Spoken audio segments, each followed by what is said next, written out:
আসসালামু আলাইকুম।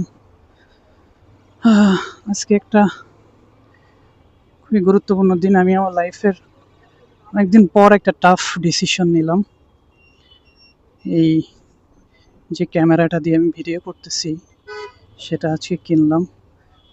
একদম ইনস্ট্যান্ট ডিসিশন, মানে ইনস্ট্যান্ট। আই হোপ যে এটা আমাকে গিল্টি ফিল করাবে না। দেখা যাক। আমার ওয়াইফও জানে না যে আমি ক্যামেরা কিনছি।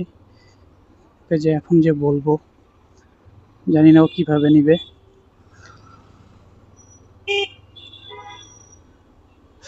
একটু টেনশন লাগছে, তারপরে দেখি।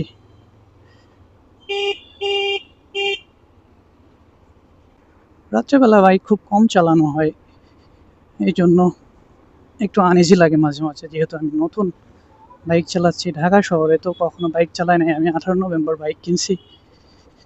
এরপরে এই যে 2 মাস মতো হয়েছে বাইক চালাচ্ছি, তো একটু হেজিটেট ফিল হয়। তবে আস্তে আস্তে কোপ আপ করে নিচ্ছি। প্রথম ক্যামেরার একটা ট্রায়াল শ্যুট দিচ্ছি, দেখি কেমন আসে। সব কিছু মিলায় সাউন্ড টাউন্ড চিন্তা করতেছি। পেছনে কোনো গাড়ি আছে কিনা, বাম দিকে ঢুকবো না ঢোকা উচিত হবে না। ঢুকে গেলাম।